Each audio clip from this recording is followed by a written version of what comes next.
बुलढाण्यामध्ये एसटी कर्मचाऱ्यांचं विविध मागण्यांसाठी आंदोलन सुरू झालेले आहे आणि या दरम्यान आगारामधून एकही एसटी बस न काढण्याचा निर्णय इथल्या कर्मचाऱ्यांनी घेतला। त्यामुळे बुलढाणा बस स्थानकावर प्रवासी ताटकळत बसलेले आहेत। घोषणाबाजी मोठ्या प्रमाणावर कर्मचाऱ्यांनी सुरू केलेली आहे। तर काय नेमकी सगळी परिस्थिती आहे याचा आढावा घेतलाय आमचे प्रतिनिधी मयूर निकम यांनी। सध्या एसटी कर्मचाऱ्यांचा संप सुरू आहे। बुलढाण्याच्या बस स्टँडवर मी सध्या उभे आहे। एकही एसटी या ठिकाणी नाही, आगारातून एकही बस कर्मचाऱ्यांनी सोडली नाही अशी परिस्थिती आहे।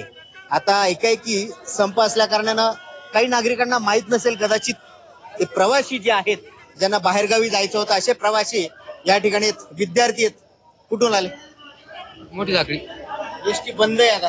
हा, कशामुळे बंद आहे माहिती आहे? नाही माहित नाही। पगारवाढ झालीच पाहिजे ना, नाहीतर मग ते त्याचे लेकर बाळ सगळे सांभाळणं पडेल ना त्यांना, बरोबर आहे का नाही? त्याच्या मागे काही संसार आहे का नाही? इथून म्हणजे खामगावून इथं कशी आली तुम्ही? मग काळीपुरीला आलो. काळीपिवळीने आली पण एसटी बंद आहे म्हणून? हो. एसटी कर्मचाऱ्यांचा संप असल्या कारणानं आपल्याला कसा फटका बसतो याचं हे चित्र सध्या आपल्याला संपूर्ण महाराष्ट्रात पाहायला मिळतंय। व्हिडिओ जर्नलिस्ट ऋषीसह मी मयूर निकम, झी मीडिया, बुलढाणा।